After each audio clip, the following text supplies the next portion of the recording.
and the omnibus, so I was forced into the Archers when I was a child. And look, it's come back to bite me later on. I'm awash with the stuff.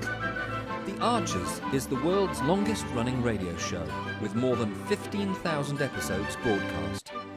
Despite being a rural flavour show, The Archers is recorded in the heart of... Okay, imagine this.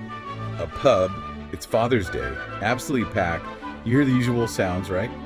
Laughter, glasses clinking, that sort of background hum. But what if just under all that normal stuff, there's this whole tangle of personal drama, hidden secrets, even some really urgent problems just unfolding. Yeah, that's exactly the scene we're stepping into today. We've got this audio source, The Archers 20250645.mp3, and it drops us right into a day just like that.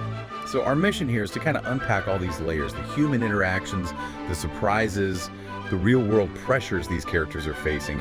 We want to pull out those little nuggets that show how fast things can shift, you know, from comfort to conflict, how everyday stuff suddenly becomes deeply personal. And you'll see how even really simple moments can expose, well, long-held trust issues or maybe new suspicions bubbling up. It shows how sometimes a seemingly small problem, like say a staffing issue, can actually point to much bigger anxieties underneath.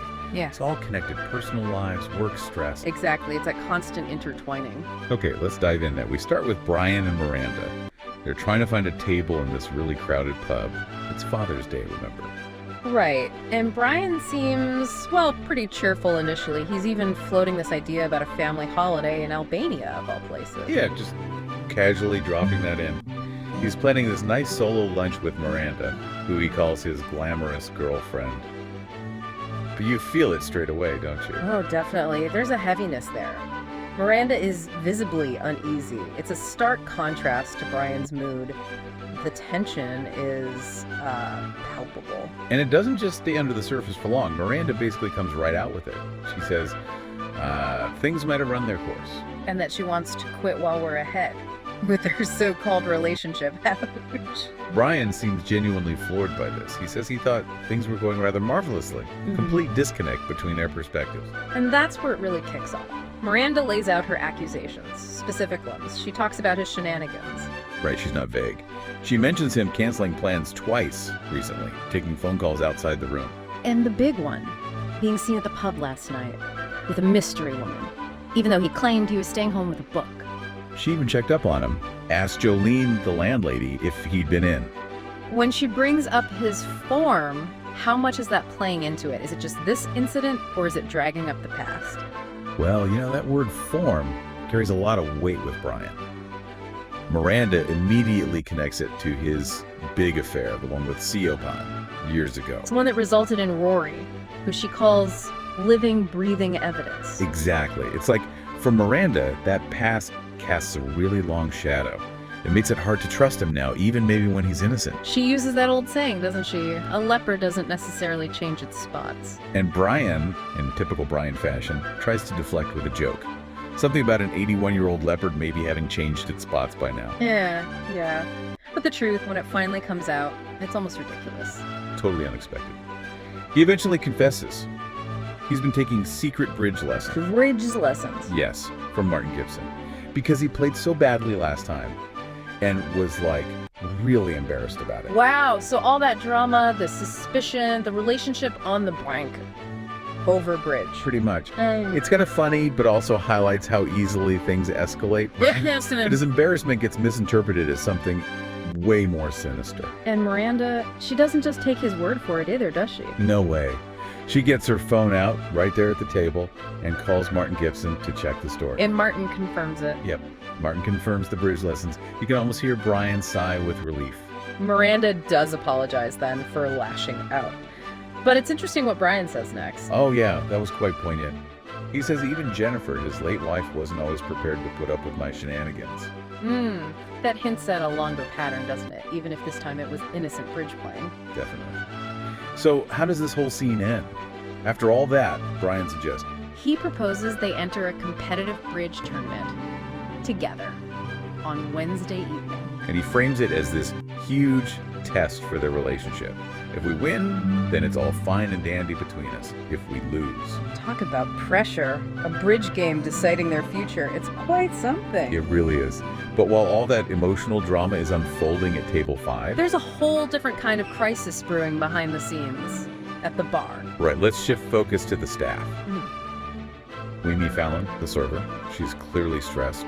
Father's Day rush, you can hear it. Yeah, she's juggling orders, mentions table 17 specifically and complaining about how hot and busy it is. You feel the pressure. But then Kenton drops a bombshell. It's about Tara, the new hire. Ah, yes. Tara texted. She has jury service starting tomorrow, And apparently she just forgot to mention it during her interview. which Kenton and Fallon find, well, pretty unbelievable. Ken's like, who on earth forgets they've got jury service? Exactly. It sounds suspicious, doesn't it? It does, and the immediate problem for the pub is huge. They need cover fast, which means hiring an agency temp. Which is expensive. And, as Kenton points out, not always reliable. Especially during a peak time like this. A real headache. But for Fallon, this isn't just about the pub roster. This hits her personally. Very personally. Yeah, it's her 40th birthday coming up. And she's got this big holiday planned with Harrison. A really important one. She explains Harrison spent a flipping fortune on a 5-star hotel. They haven't actually seen each other properly for 5 weeks. And he missed his own 40th because of work or distance. So this trip it's crucial. She says they really need a bit of fun. You can hear how much it means to her. It's not just a holiday, it feels vital for them, for their relationship. So when Kenton even hints, sort of tentatively, maybe she could stay and help cover the shifts. Fallon shuts that down immediately. No hesitation. The holiday is non-negotiable. It really highlights that tough spot, you know, work demands versus your own life, your relationship. Sometimes you just have to draw a line. Definitely. And she talks about her worries, too, about the distance with Harrison. She mentions those conflicting sayings. Oh yeah, absence makes the heart grow fonder, but also out of sight, out of mind. You feel her anxiety that things could go the wrong way. It's a very relatable fear, that worry about drifting apart when you're separated for a while. Absolutely. But even with all that stress, there's the little moment of light relief, isn't there? Ah, the surprise. Yes, Fallon mentions Harrison has a big surprise planned for her on the trip. And she teases Kenton, playfully refusing to spill the beans. Yeah. It's a nice little reminder of what she's looking forward to, despite the current chaos. Keeps her focused on that light at the end of the tunnel. Now, besides those two main threads, Brian and Miranda's relationship drama and the pub's staffing crisis, there were a few other little things planted, weren't there? Hints of other stories. Yeah, definitely. Like Miranda's feeling about Justin Elliott. Right, she says she has this nagging feeling he's up to something, plotting, thinks he seems awfully pleased with himself lately. And she has a theory about why. She thinks Justin particularly enjoys showing off his brilliant business acumen to Brian. Sort of rubbing it in, asserting his dominance, his alpha status, especially since Brian gave him up. Exactly. And interestingly, Brian doesn't dismiss it. He actually concedes, you might be right. So that's a little seed planted there.